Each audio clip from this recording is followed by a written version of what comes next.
Hey everyone, I'm just going to give you a simple example of a schedule that you can have during the day for your kids. This is what works for my family. Of course, it may not work for your family, but just a suggestion. We wake up, eat, get dressed, maybe we do our chores and we just kind of hang out. That's what we're doing right now. There's no set time to this. I need this time. Do not talk to me. Don't expect me to be nice until I'm done doing these things. Students from kindergarten to grade 3 have their day 1 hour a day, 5 hours a week. So the easiest thing to do is just break it into 20-minute chunks, and that makes it very manageable.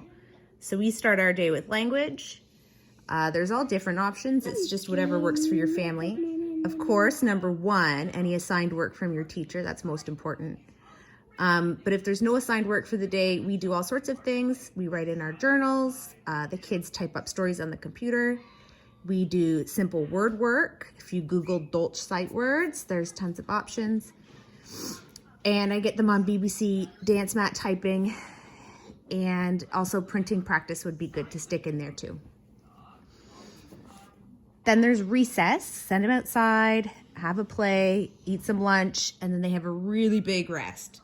This is probably the biggest part of our day.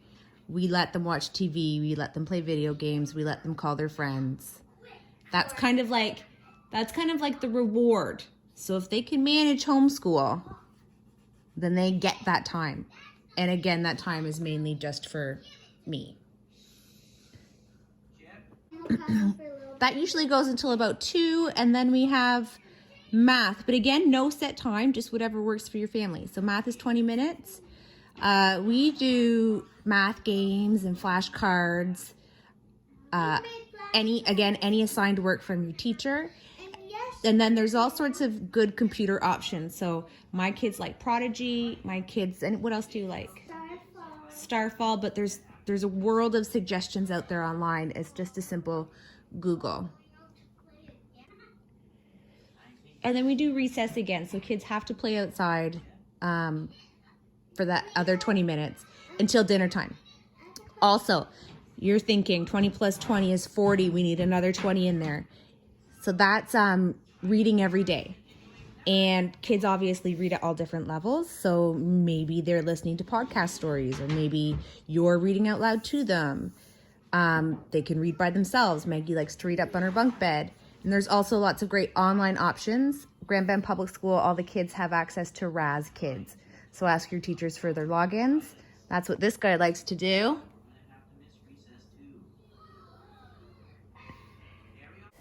Of course, this isn't going to work for all of our primary kids, so I just want to share some accommodations.